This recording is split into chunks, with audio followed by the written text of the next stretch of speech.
Investing should be easy, right?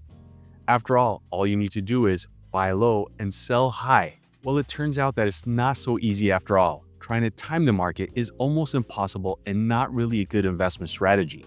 There's an old investing adage that says time in the market beats timing the market. With that being said, the more time you have to invest, the better your chances of growing your money. So does that mean you should start as early as possible? The short answer is, well, it depends.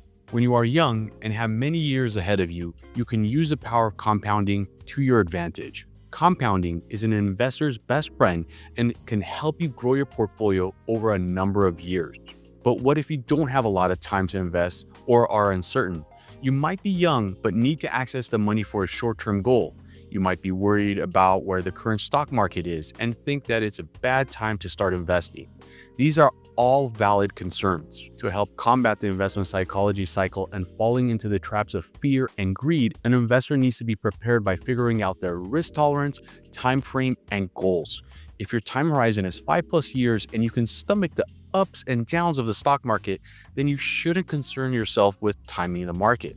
If you are able to save money and have enough set aside for emergencies, you should get started. To help avoid timing the markets, a simple strategy that many use is called dollar cost averaging, or DCA for short. An example of a DCA strategy would be to invest $500 a month into the same portfolio. This way, if the portfolio goes up or down in value, you're not timing the investment and are getting an average cost for your purchases. The strategy works well in a retirement account, especially the one at your employer. If you are eligible to make 401k contributions, you can select a specific amount or percentage of your paycheck to get deducted and added into your retirement account.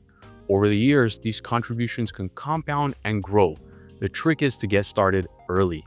Lastly, having a diversified portfolio helps dampen the volatility in your account. Just imagine that if you only owned the stock of one company, your account value would go up and down with that one stock.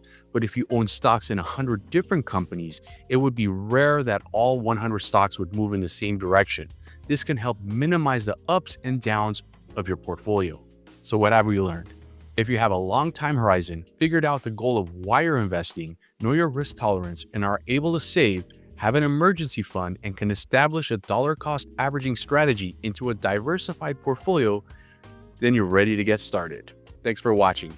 If you want to learn some more, head over to this video where I let you know if you should borrow from your 401k. And if you want to make better financial decisions, check out 𝐈'𝐦 Academy, an online education platform where I share 25+ years of knowledge I've accumulated in this industry. See you soon.